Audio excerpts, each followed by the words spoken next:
আসসালামু আলাইকুম। Skill rise with Selim YouTube channel এবং ফেসবুক পেজের মাইক্রোসফট অ্যাক্সেস প্লেলিস্টে আপনাকে স্বাগতম। আজকে আমরা মাইক্রোসফট অ্যাক্সেসের প্রথম ভিডিওতে জানার চেষ্টা করব মাইক্রোসফট অ্যাক্সেস কি এবং এটি দিয়ে আমরা মূলত কি ধরনের কাজ করতে পারি। তাহলে চলুন শুরু করা যাক আজকের tutorial. Skill Rise to build your skill. Microsoft access মূলত একটি রিলেশনাল ডাটাবেজ ম্যানেজমেন্ট সিস্টেম। এটি মূলত মাইক্রোসফট অফিস অ্যাপ্লিকেশনেরই একটি সিস্টেম। এটি ব্যবহারকারীদের ডেটা সংরক্ষণ, পরিচালনা, বিশ্লেষণ এবং রিপোর্ট তৈরি করার জন্য একটি শক্তিশালী টুল আমাদেরকে সরবরাহ করে থাকে। অ্যাক্সেসের মধ্যে গ্রাফিক্যাল ইউজার ইন্টারফেস থাকে, যা ডাটাবেজ তৈরি, তথ্য সংরক্ষণ এবং জটিল বিশ্লেষণ সহজ করে তোলে। এটি স্ট্রাকচারড কোয়ারি ল্যাঙ্গুয়েজ ব্যবহার করে ডেটা অনুসন্ধান ও পরিচালনার ক্ষমতা প্রদান করে থাকে। তবে ব্যবহারকারী কোডিং না জানলেও এটি ব্যবহার করা সহজ, মানে আপনাকে এটা ব্যবহার করার জন্য কোনো প্রকার কোডিং জানতে হবে না। মাইক্রোসফট অ্যাক্সেস ব্যবহার করব, এখানে বেশ কিছু কারণ উল্লেখ করা হয়েছে। আপনারা বিস্তারিতভাবে এগুলো পড়ে দেখবেন। মূলত ডেটা সংরক্ষণ এবং সংগঠন কাজের জন্য ব্যবহার করব, কোরি এবং ডেটা বিশ্লেষণ করার জন্য ব্যবহার করব, সহজ এবং ইন্টারঅ্যাক্টিভ ইউজার ইন্টারফেস থাকার কারণে ব্যবহার করব। এছাড়াও আমরা রিপোর্ট এবং বিশ্লেষণ তৈরি করা, advanced database feature, integration and data import export এবং ডাটা স্টোরেজের সহজলভ্যতার কারণে আমরা মাইক্রোসফট অ্যাক্সেসটা ব্যবহার করব। স্বভাবতই এখন মাথায় ঘুরপাক কাচ্ছে, তাহলে ডাটা কি? ডাটা হলো কোনো ব্যক্তি, বস্তু, ঘটনা বা বিষয় সম্পর্কে সংগৃহীত কাঁচা তথ্য বা র ফ্যাক্টস। সহজভাবে বললে, আমরা যে তথ্য সংরক্ষণ করি কিন্তু এখনও যা বিশ্লেষণ বা প্রক্রিয়াজাত করা হয়নি, তাকেই ডাটা বলে। উদাহরণস্বরূপ ধরুন, আপনারা একটা ছাত্রের তথ্য সংগ্রহ করতে গেলেন। সেক্ষেত্রে আপনারা ছাত্রের নাম, বয়স, তার বিভাগ, তার রোল নাম্বার এগুলোই তো খণ্ড খণ্ডভাবে সংগ্রহ করবেন। এই খণ্ড খণ্ড সংগ্রহীত অংশগুলোই হচ্ছে এক একটি ডাটা। আবার একটি দোকানের ক্ষেত্রে যদি আপনারা কল্পনা করেন, তাহলে দোকানে থাকা প্রত্যেকটি পণ্য, ওই পণ্যের দাম, ওই পণ্যের কোয়ালিটি এগুলোই হচ্ছে ওই দোকানের ক্ষেত্রে এক একটি ডাটা।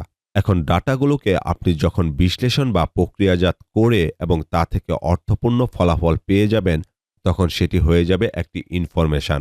উদাহরণস্বরূপ, আপনি যখন একটি ছাত্রের ৫টি বিষয়ের নম্বর আলাদা আলাদাভাবে সংগ্রহ করবেন, তখন সেটি হয়ে যাবে শুধুমাত্র এক একটি ডাটা। আবার ওগুলোর সম্মিলিতভাবে যখন তার রেজাল্টটা নিয়ে আসবেন, যেমন সে ৪৫০ নাম্বার পেয়েছে মোট এবং এক্ষেত্রে সে জিপিএ 4.75 অর্জন করেছে, এরকম যখন ফাইনাল রিপোর্ট দিবেন, তখন সেটি হয়ে যাবে ইনফরমেশন। মাইক্রোসফট অ্যাক্সেসে এসব ডাটা সাধারণত ট্যাবলে সংরক্ষণ করা হয়। এখানে একটা টেবল সংযুক্ত করা হয়েছে, যেখানে আপনি দেখুন স্টুডেন্ট আইডি রাখা হয়েছে, স্টুডেন্টের নাম রাখা হয়েছে এবং তার ডিপার্টমেন্টে রাখা হয়েছে।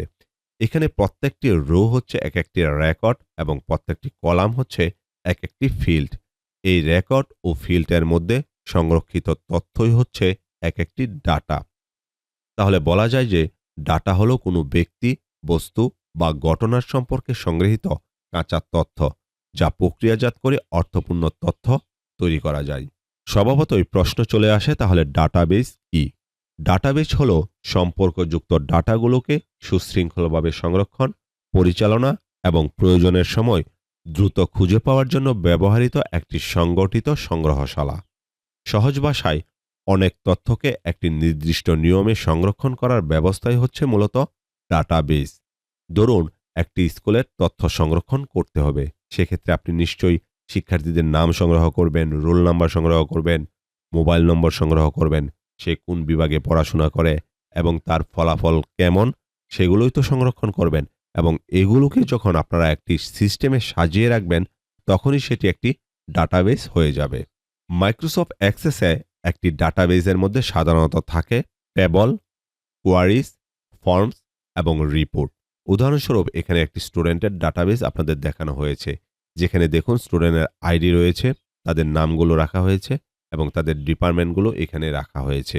এই সম্পূর্ণ তথ্য বান্ডারি হচ্ছে মূলত একটি ডাটাবেজ। ডাটাবেজ আমরা মূলত ব্যবহার করে থাকি বিপুল পরিমাণ তথ্য সংরক্ষণ করতে, দ্রুত তথ্য খুঁজে পেতে, তথ্য আপডেট করতে ও মুছে ফেলতে, তথ্যের নিরাপত্তা নিশ্চিত করতে এবং রিপোর্ট তৈরি করতে। আপনার মোবাইলের যে কন্ট্যাক্ট লিস্টটি আছে অথবা একটি স্কুলের ছাত্রদের তথ্য, কিংবা একটি দোকানের পণ্যের হিসাব, এসব তথ্য যদি আপনি নিয়মতান্ত্রিকভাবে সংরক্ষণ করেন, তাহলে সেই তথ্য ভান্ডারকে আপনি ডাটাবেস বলতে পারবেন। তাহলে আশা করা যায় আজকের আলোচনার মধ্য দিয়ে আপনারা মূলত মাইক্রোসফট অফিস অ্যাপ্লিকেশনের একটি সিস্টেম, মাইক্রোসফট অ্যাক্সেস কি এবং এটি দিয়ে আমরা মূলত কি ধরনের কাজ করব সে বিষয়ে একটা ধারণা পেয়ে গেছি। পরবর্তী টিউটোরিয়ালে আমি আপনাদের দেখাবো মাইক্রোসফট অফিস অ্যাপ্লিকেশনের এই সিস্টেমটিকে কিভাবে ওপেন করতে হবে। ভিডিও টিউটোরিয়ালটি যদি ভালো লাগে তাহলে চ্যানেলটি সাবস্ক্রাইব করে পরবর্তী ভিডিওর নোটিফিকেশন পেতে পাশে থাকা বেল আইকনটি ক্লিক করে রাখুন। ফিরছি খুব শীঘ্রই নতুন আরও একটি টিউটোরিয়াল নিয়ে। সে পর্যন্ত সবাই ভালো থাকুন, সুস্থ থাকুন। আল্লাহ হাফেজ।